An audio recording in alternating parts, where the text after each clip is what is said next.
Dear students, आज जो है वो जो हमारा टॉपिक है वो इंट्रोडक्शन टू इंटीग्रेशन है।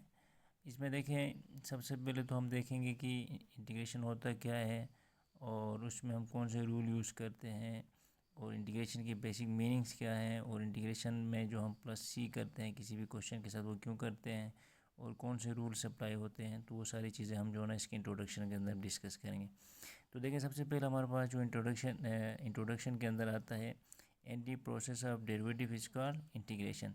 जो डेरिवेटिव आप ऑलरेडी पढ़ चुके हैं उसका जो एंटी प्रोसेस है इसको हम क्या कहते हैं, इंटीग्रेशन कहते हैं। बेसिकली इंटीग्रेशन के लिए हम एक साइन यूज़ करते हैं। ये हमारे पास ये साइन है, इसको साइन ऑफ इंटीग्रल भी कहते हैं या एरिया अंडर द कर्व भी कहते हैं।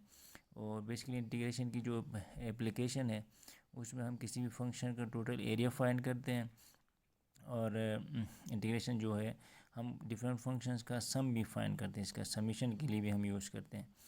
तो that is basically anti process से डेरिवेटिव का। अब कैसे एंटी प्रोसेस हम देखते हैं, देखिए फॉर एग्जांपल अगर आप x का डेरिवेटिव लेते हैं, d/dx x लेते हैं तो इसका डेरिवेटिव जो है 1 के इक्वल होता है। अगर उस 1 का आप इंटीग्रेट करें यानी साइन ऑफ इंटीग्रल अप्लाई करेंगे तो उसका इंटीग्रेशन x के इक्वल आ जाता है। सेकंड नंबर पर अगर देखें, सेम अगर हम डेरिवेटिव ले लें x+1 का तो इसका डेरिवेटिव जो है वो 1 के इक्वल, क्योंकि यहाँ पर x का डेरिवेटिव 1 का डेरिवेटिव जो है वो 0 होगा तो इसका डेरिवेटिव जो 1 के इक्वल आ जाएगा। और फिर अगर उसी 1 का अगर हम इंटीग्रेशन लें तो फिर x आ जाता है जो कि x+1 आना चाहिए, जो कि नहीं आ रहा।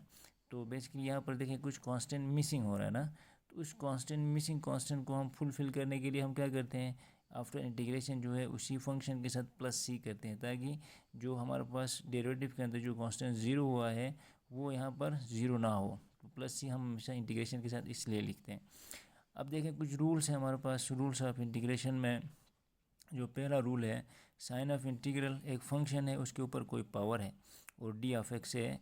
तो ये क्या होता है बेसिकली, ये बेसिक रूल है इंटीग्रेशन का। उसमें आप देखें कि एक फंक्शन है, उसकी कुछ भी पावर हो आपके पास, n हो, 2 हो, 3 हो, 4 हो, और उस x का उस फंक्शन का डेरिवेटिव अगर साथ में मौजूद हो तो इसकी इंटीग्रेशन क्या होगी, बेसिकली उस फंक्शन की पावर के साथ 1 प्लस करते हैं और डिवाइड में भी पावर +1 करते हैं और प्लस सी करते हैं।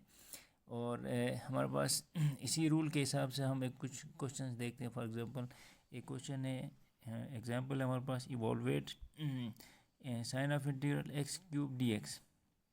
इसका अगर हम इवॉल्वेट करें, इसको सोल्व करेंगे तो कैसे करेंगे, देखें x की पावर 3 है और डी ऑफ एक्स है।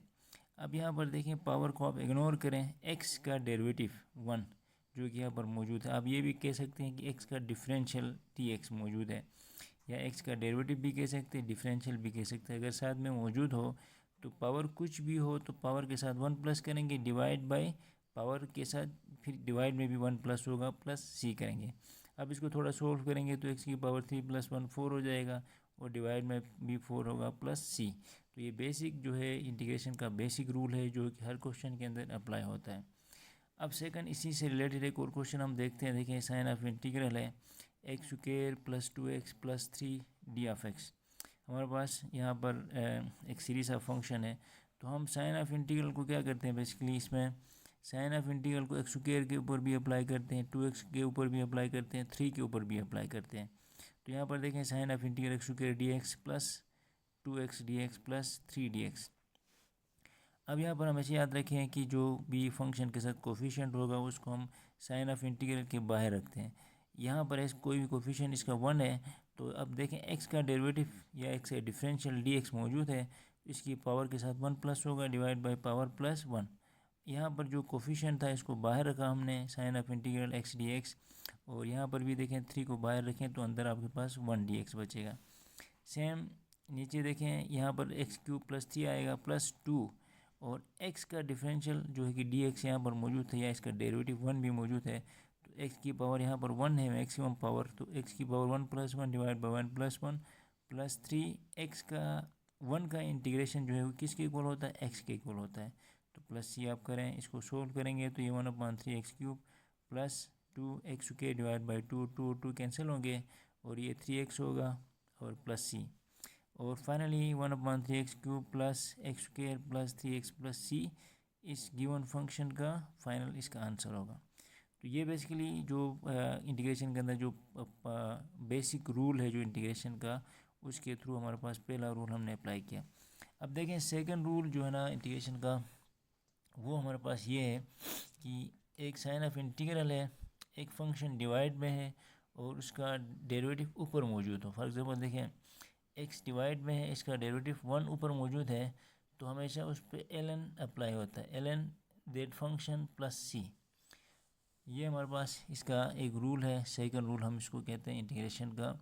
अब इसके लिए एक शर्त ये है कि जो आपके पास डिवाइड में फंक्शन है ना, उसकी मैक्सिमम पावर 1 हो तो आप ln अप्लाई कर सकते हैं, मैक्सिमम पावर 1 होनी चाहिए। अगर 1 से ज़्यादा होगी तो उस फंक्शन को आप न्यूमरेटर में शिफ्ट करेंगे और फिर आप इसको फर्स्ट रूल के थ्रू इसको इंटीग्रेट कर सकते हैं। इसी से रिलेटेड मैं 2 क्वेश्चन डिस्कस करूँगा। फॉर एग्जांपल यहाँ लिखा हुआ evaluate sine of integral 1/3x+2 dx। अब देखें ये जो 3x+2 है ना, इसकी मैक्सिमम पावर होल पावर जो है 1 है तो हम इसको ऊपर शिफ्ट नहीं कर सकते हैं। ठीक है, मैंने शुरू में कहा कि अगर होल पावर 1 हो तो हम उसको शिफ्ट नहीं कर सकते हैं। तो यहाँ पर क्या करेंगे, इसका डेरिवेटिव ऊपर हम चेक करेंगे। 3x+2, 3x का डेरिवेटिव क्या होता है, आपके पास 3 होता है और 2 का derivative 0 with respect to x अगर हम करें तो यहाँ पर ऊपर 3 होना चाहिए ना, 3 या कि नहीं है, तो हम 3 को क्रिएट करेंगे। क्रिएट करने के लिए हम क्या करते हैं, यहाँ पर 3 से डिवाइड करते हैं और ऊपर 3 से मल्टीप्लाई करेंगे। तो ये देखें ऑटोमेटिक 3x+2 का डेरिवेटिव 3 dx ऊपर मौजूद है।